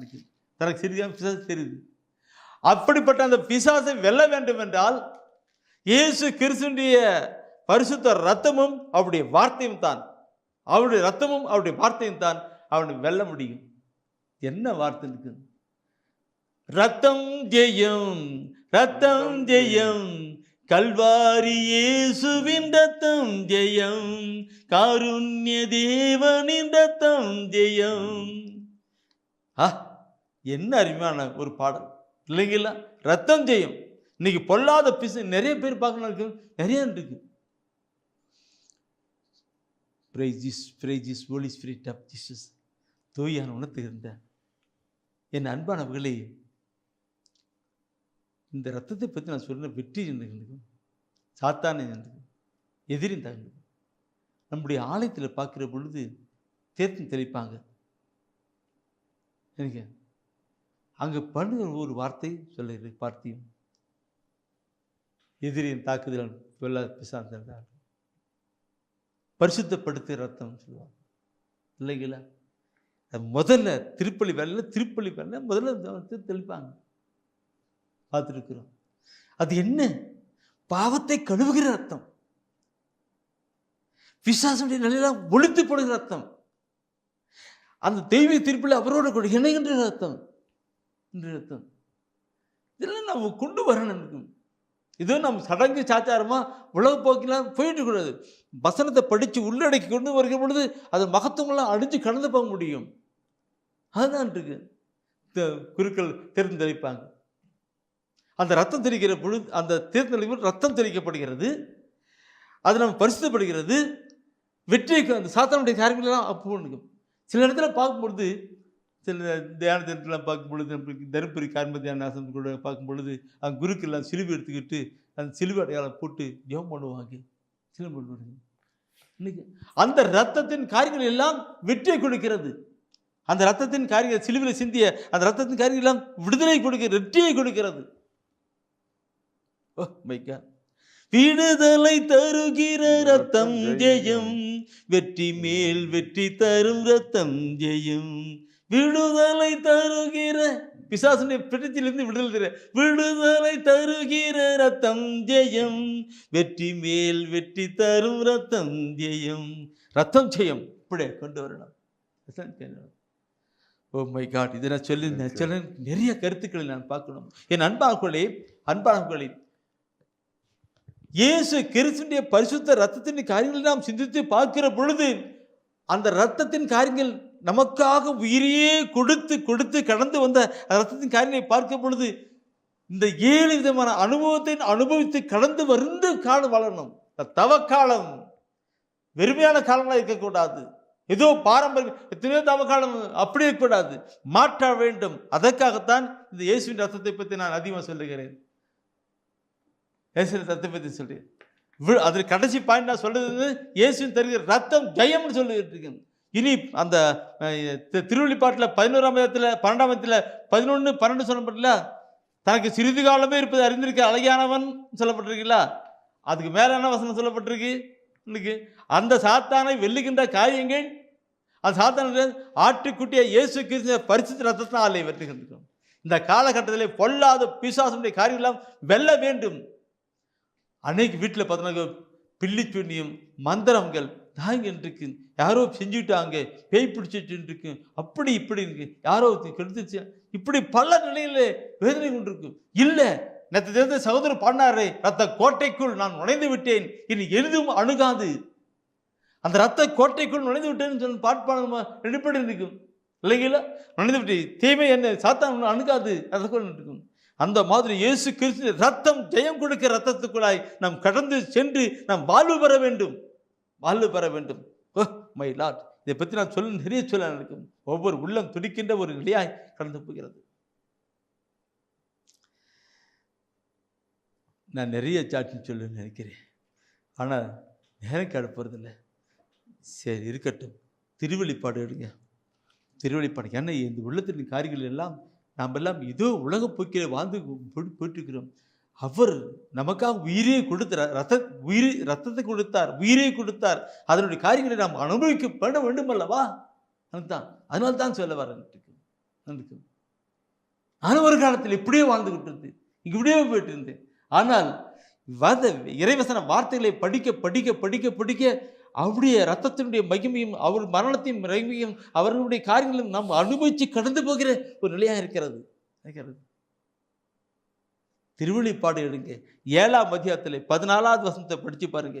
அந்த வசனத்தின் வார்த்தைகள் நான் முன்ன சொன்ன வார்த்தைக்கும் லிங்க் வித் லிங்கா இருக்கும், லிங்க் வித் லிங்கா இருக்கும். படிச்சு பாருங்க. 7:14 சொல்லுகிறது, இவர்கள் கொடிய வேதனையிலிருந்து மீண்டவர்கள் தங்களின் தொங்கலாடைகளை ஆட்டுக்குட்டியின் ரத்தத்தில் துவைத்து வெண்மையாக்கி கொண்டவர்கள். தங்களுடைய தொங்கல் ஆடைகளை ஆட்டுக்குட்டி ரத்தத்தினாலே துவைத்து வெண்மையாக்கி கொண்டவர்கள். அங்க ஆடைகளை அன்றைக்கு யூதாரி மகன் கடந்து வந்தான், அவனுக்கு ஒரு வெண்ணாடை கொடுத்தான், நல்ல ஆடை கொடுத்தாங்க. வெண் ஆடை, போக்கப்பட்ட ஆடை, ரத்தத்தினால் கழுவப்பட்டு. இன்னைக்கு இந்த ரத்தம் போட்டு ஜிப்பா போட்டு வெள்ளை ஜிப்பா போட்டு அதுக்காக இல்லை, இங்க ஆன்மீக ஆடை ஒன்று இருக்கிறது. அந்த ஆடை வெண் ஆடையா இருக்கப்பட வேண்டும். வெளியே போட்டிருக்கிறது அந்த ஆடை பத்தி இல்லை, அது அழுக்காயிட்டு போயிட்டே இருக்கும், அது இல்லை, கிடையாது. ஆனால் உள்ளத்தில் இருக்கிற ஆடை, உள் ஆடை, இந்த உள் ஆடை ஆன்மீக ஆடை, ஆன்மீக ஆடை, அது வெண் ஆடை. அந்த ஆன்மீக ஆடை அழுக்கு படிஞ்சு அழுக்காய் படிஞ்சிருக்கிறது. நல்ல ஒரு பாவரிக்கை செய்து இயேசு கிறிஸ்துவின் பரிசுத்தத்தால் கழுவப்பட்டு அது பரிசுத்தமாக்கப்படவில்லை. பரிசுத்தமாக்கணும். அந்த ஆடையை பார்ப்பாருங்க. அந்த ஆடை அணிந்தவர்கள் ஆட்டுக்குட்டியாகி இயேசு கிறிஸ்துவின் பரிசுத்தத்தினால அந்த ஆடையை வெண்மையாக்கி கொண்டவர்கள். அவர்கள் பேறு பெற்றவர்கள், அவர் வெண்ணக வாழ்வுக்குரியவர்கள். நான் இதை சொல்லுகிற பொழுது நேற்று முதல்ல சொல்லப்பட்டிருக்க அந்த அடையாளம் அங்கே இருக்கிறது. அந்த ஆடையாளம் இருக்கு. அந்த ஒன்று தீமை ஒன்றா இருக்காது. அந்த ஆடை அணிவிக்கப்பட்டவர்கள் அந்த ஆண்டவர் வருகிற பொழுது வானத்தில் எல்லாம் வருவார்கள். அந்த வானத்தில் வருகிற பொழுது இந்த ஆடை அணியப்பட்டவர்களை அவர் லிப்ட் அப் பண்ணுவார். 2 பேர் மாவரித்துக் கொண்டிருந்தார்கள், ஒருவல் எடுக்கப்பட்டால். 2 பேர் மாவரித்துக் கொண்டிருந்தால் ஒருவல் எடுக்கப்பட்டால் யார்? 2 பேர் வயலை வேலை செய்து கொண்டிருந்தால் ஒருவன் எடுக்கப்பட்டான், யார்? இந்த ஆடை, தூய்மையான ஆடை யாருக்கு இருக்கிறது? ஆட்டு ரத்தினால கழுவப்பட்டு தூய்மையாகப்பட்டிருக்கும். அவர்கள் லிப்ட் ஆஃப், மேலே போவார்கள். இன்னைக்கு என்னுடைய குடும்பத்திலே அப்படி இருப்பாங்கன்னா கூட, நான் யார் அவர் நல்ல பரிசுத்தமா இருக்காங்களோ அவங்க தூக்குவாங்க. நம்ம ஊர்ல நம்மளுடைய பங்குல யார் இருப்பாங்களோ அவங்கள தூக்குவாங்க. வெண் ஆடை அணியப்பட்டவர்கள், ஆட்டுக்குட்டி ரத்தினால் தன் ஆடுகளை துவைத்து வெண்மையாக்கி கொண்டவர்கள், அவர்கள் விண்ணகத்திலே வெற்றி காரிகளாய் இருக்கிறது, ஆசீர்வாத காரிகளாய் இருக்கிறது. இயேசுவின் ரத்தம் எப்படிலாம் சொல்லப்பட்டிருக்கிறது பார்க்கணும். என் அன்பான நம்முடைய வாழ்விலே அந்த இயேசு கிறிஸ்துவின் ஒவ்வொரு நிலையும் கொண்டு வரணும். அவருடைய ரத்தமானது கழுதி கொண்டு வரணும். நான் ஒரு சின்ன ஒரு சாட்சியோட கூட அடுத்த ஒரு கட்டத்தில் கொண்டு போகலான்னு நினைக்கிறேன். என் அன்பானவர்களே, எனக்கு தெரிஞ்ச ஒரு சகோதரன், அந்த சகோதரன் கூட சேர்ந்திருக்கிறாங்க. அவன் சகோதரன் அவங்களுக்கு யார் தெரியுமோ அவங்களெல்லாம் என்ன பண்ணுறாரு தெரியுனாக்க, நீங்கள் தயவுசெய்து ஒரு தியானத்துக்கு போங்க, அவங்களுடைய உற்றார் உறவினர்களை போங்க சொல்லாப்பா. அவர்கள் பாரம்பரியமாக கிறிஸ்தவர்கள் தான். ஆனால் இதோ கோயிலுக்கு போகணும், 10 தவக்காத்த இதோ பாவசியத்தின் போனதான் மாற்றம் அடையவில்லை. அந்த இயேசு கிறிஸ்துவின் ரத்தத்தின் காரியங்களை அனுபவிக்கப்படவில்லை. அதனால பாரத்தோடு கூட அந்த சகோதரன் ஒரு 2-3 பேரை அவங்கள வந்து அனுப்பிவிட்டுருவான். அவருடைய செலவை போட்டு அனுப்பிடுவார். அந்த சகோதரிகள் அவருடைய உறவினர்கள் இங்கே வருவாங்க தெரியல. தியானத்துக்கு முடிஞ்சு போகும்பொழுது அவருடைய வாழ்க்கை, தம்பி, அப்பா, நான் எப்படியோ வாழ்ந்தேன்டா, உலகப்போக்கில் வாழ்ந்தேன், இன்னைக்கு தாண்டா என் மனசு தூய்மை ஆகிக்குது, வெள்ளை ஆகிக்குது, நான் உள்ளான் இருக்கேன்னு சொல்லிட்டு அப்படி சொல்லி அவங்க சொல்லுவாங்க. என் அன்பாங்களே, நம்முடைய வாழ்க்கையை கலந்து வரணும் இருக்கும். அந்த சகோதரன் செஞ்ச சாட்சி அங்கே சொல்ல பெரிய சாட்சி அது. ஒவ்வொரு மாதத்துலையும் அந்த சகோதரன் அனுப்பிட்டு மக்களை அப்படியே மனம் திருப்பி கொண்டு வந்துட்டு அந்த வெண்ணாடை அணிக்கப்பட்டவர்களாம். இவர்கள் எத்தனை பேர் கொண்டு போகிறார்களோ, எத்தனை பேர் வெண்ணாடை அணிந்து அவர்கள் லிப்டாப் ஆகிறார்களோ அத்தனை பேருக்கும் அவர்களுக்கு ஆசீர்வாதம் அந்த வெண்ணாடைக்கு தான். Oh my god! இதை நான் சொல்லுகிற பொழுது எத்தனை நிலை இந்த தவக்கால நாட்கள் முடிந்து இறுதி காலம் வந்து நான் பாட்டு பாடுங்க பங்கு பாட்டு. இறுதி காலம் வந்தாச்சி இன்னமும் தாமதம் ஏன், என் ஜனமே மனம் திரும்பு இயேசுவிடம் ஓடிவா, என் ஜனமே மனம் திரும்பு இயேசுவிடம் ஓடிவா. அவர் இயேசுவிடம் வரணும். இயேசு கிறிஸ்துவின் கல்வாரி ரத்னால கழுவப்படணும். இந்த ஆடை எல்லாம் வெண்ண ஆடையா மாறணும். அவருடைய அருமை ஆசிரியர்கள் கடந்து வரணும். எடுங்க அதே திருவெளிப்பாட்டை கடைசி அதிகாரம் ஒன்றுங்களா, அந்த புக்கு ஒன்றுங்களா 7:14 படிச்சிங்க. இப்போ 22ஆம் அதிகாரம் எடுங்க, கடைசி அதிகாரம் தான். அதில் ஹோலி ஸ்பிரிட் ஆஃப் ஜீசஸ் 14வது வசனத்தை எடுத்து படிச்சு பாருங்க. என்ன சொல்லுகிறது? தங்கள் ஆடைகளை துவைத்துக் கொண்டோர் பேறு பெற்றோர், தங்கள் ஆடைகளை துவைத்துக் கொண்டோர் பேறு பெற்றோர், வாழ்வுதரும் மரத்தின் மீது வாழ்வுதரும் மரத்தின் மீது அவர்களுக்கு உரிமை உண்டு, அவர்களுக்கு உரிமை உண்டு. அவர்கள் வாயில்கள் வழியாக நகருக்குள் நுழைவார்கள், நகருக்குள் நுழைவார்கள்.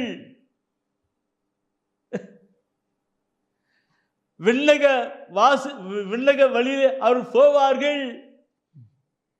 இல்லைங்கள வெற்றி காரியம் பார்க்கணும். தங்கள் ஆடுகளை துவைத்து ஆட்டுக்குட்டி ரத்தனாலை துவைத்து வெண்மையாக்கி கொண்டவர்கள் பேறு பெற்றவர்கள், அவர்கள் அங்கே நுழைவார்கள். இந்த வார்த்தை எல்லாம் அந்த சகோதரன் கேட்டனால்தான், அந்த ஒவ்வொரு மாசமும் மக்களை அனுப்புறானே அந்த சகோதரன் கேட்டு உணர்ந்தனால் தான் அவன் அனுப்புகிறான், செஞ்சு கொண்டிருக்கிறான். இன்னைக்கு நாம் எல்லாம் கடந்து வரணும். இந்த இறுதி காலமாக இருக்கிறது. ஆணுடைய காலம் இறுதி காலமாக இருக்கிறது. மக்களை ஆதாயப்படுத்துகின்ற ஒரு காலமாக இருக்கின்றது. இறுதி காலம் வந்து அதுக்கான எல்லா அறிகுறிகளும் நம்ம இந்த தொலைக்காட்சியில் அப்படியே இதெல்லாம் பார்ப்போம். சகோதரர் சொல்வார்ன்றது என்ன எத்தனை காட்சி, ஐயோ அதுக்கு வசனத்தை பார்த்தா அப்படியே ஒப்பிட்டுருக்கு, அப்படியே இருக்கும். அந்த காட்சி பார்த்தோன்னே பிரதரு பாவம், அதுக்கும் வசந்தம் அப்படியே கரெக்டாக இருக்கும். இறுதி காலத்தின் காரியங்கள் எல்லாம் நடந்துட்டு இருக்குது. எனவே நாட்கள் மாறணும். இறுதி காலம் வந்தாச்சுன்னு சொல்லி காரியங்களை கண்டு வரணும். இந்த 2 வாரமும் இயேசு கிறிஸ்துவின் ரத்தத்தை பற்றியே சொல்லணும். தூயான் உணர்த்தினார். அவருடைய ரத்தத்தின் மகிமையை மக்கள் உணரவில்லை, அறிந்து கொள்ளவில்லை, மகிமை பெற்றுக்கொள்ளவில்லை. சொல்லணும்னு சொன்னார். அதனால் தூயாவின் உணர்த்ததினால்தான் இந்த செய்தியை நான் கடந்த 2 வாரங்களாக கொடுத்து வந்திருக்கேன். அன்பான சகோதரமே இயேசு கிறிஸ்துவின் ரத்தத்துக்குள் கடந்து வாங்க. ரத்த கோட்டைக்குள் சொல்லப்பட்டபடி குழந்தை வாங்க. அந்த ரத்தம் தருகிற வெற்றியின் காரியங்களை நம்முடைய வாழ்க்கையில், நம்முடைய குடும்பத்தில் ஒவ்வொரு நிலையும் அனுபவிக்கணும். கண்களை மூடுவோமா? சிலுவையில் தொங்கிற இயேசு கிறிஸ்துவை நோக்கி பாருங்க. அவருடைய சொட்டு விடுறதை பாருங்க. அவருடைய விழாவில் குத்தப்படும் ரத்தமும் தண்ணீரும் பழம்பு அதை பாருங்க. விசித்திரமாக அவருடைய சிலுவை கீழே அப்படியே கட்டி பிடிங்க. அவருடைய பரிசுத்த ரத்தம் அப்படியே உங்களை கொட்டி சுட்டு விட்டுக்கும். இந்த 7 காரியங்களும் கடந்த வாரம் இந்த வாரம் கேட்ட 7 காரியங்களும் நம்முடைய வாழ்க்கைக்கு தந்து அது வெற்றியின் காரியங்களாய் கடந்து வரட்டும். விசுவாச உணர்வோடு கூட சொல்லுங்க. அந்த ஆட்டுக்குட்டி ரத்தத்தினாலும் வழங்கிய வார்த்தையினாலும் அவரை வென்றார்கள், சாத்தானை வென்றார்கள். வென்று நாம் கடந்து போகிறதுக்கு ஒப்பு கிடைக்கலாம்.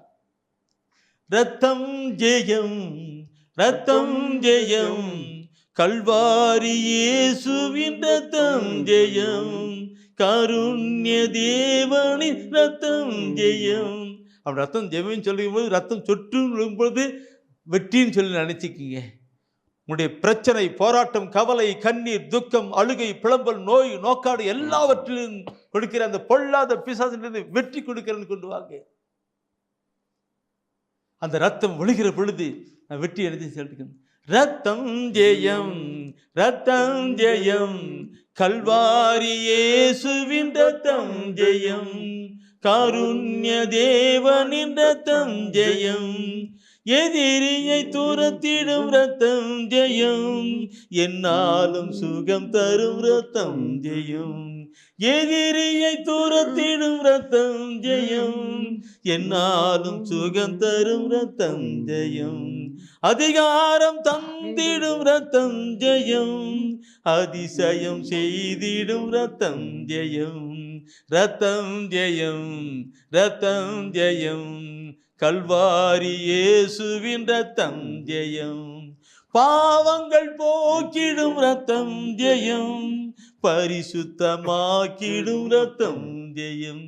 அண்ணா அக்கா அப்படி கேளுங்கண்ணா, கேளுங்க, அப்படியே கொண்டு வாங்க. பரிசுத்தமாக்கிடும் ரத்தம் ஜெயம், பாவங்கள் போக்கிடும் ரத்தம் ஜெயம். ரத்தம் ஜெயம், ரத்தம் ஜெயம், விடுதலை தருகிற ரத்தம் ஜெயம். வெற்றி மேல் வெற்றி தரும் ரத்தம் ஜெயம். எல்லாம் அப்படியே கண்களை மூடி கரங்களை உயர்த்தி கரங்களை அப்படியே அசைத்து ரத்தம் ஜெயம், ரத்தம் ஜெயம், கல்வாரி இயேசுவின் ரத்தம் ஜெயம். கருண்ய தேவனின் ரத்தம் ஜெயம். வானத்துக்கும் பூமிக்கும் நடுவாக சிலுவிலே தொங்கி ரத்தம் சிந்தி உன்னதமான ஆசீர்வாதத்தை எங்களுக்கு தருகிற அன்பு நேசரே இயேசுவே, உம்முடைய ரத்தத்தின் மகிமையை எல்லா மக்களும் உணரணும். உலகமெல்லாம் மீட்படைவதற்காகத்தானே பாவ பரிகார பலியாக ரத்தம் சிந்தினீர். உம்முடைய ரத்தத்தின் மகிமை இந்த செய்தியை கேட்டுக்கொண்டிருக்கிற ஒவ்வொருக்கும் உண்டாகட்டும். அவருடைய குடும்பத்திலே தனிப்பட்ட வாழ்க்கையில் எதிர்பார்க்கிற நிலையிலே வெற்றியை தர வேண்டும். ஆண்டவரே, வெற்றியை தர வேண்டும். நீ கொடுக்கிற ஆசை பெற்றுக் கொள்ளணும். ஜெபிக்கிறோம். நீர் அப்படியே செய்வதற்காக நன்றி செலுத்துகிறோம். செலுத்துகிறோம். ஆமென், ஆமென், ஆமென்.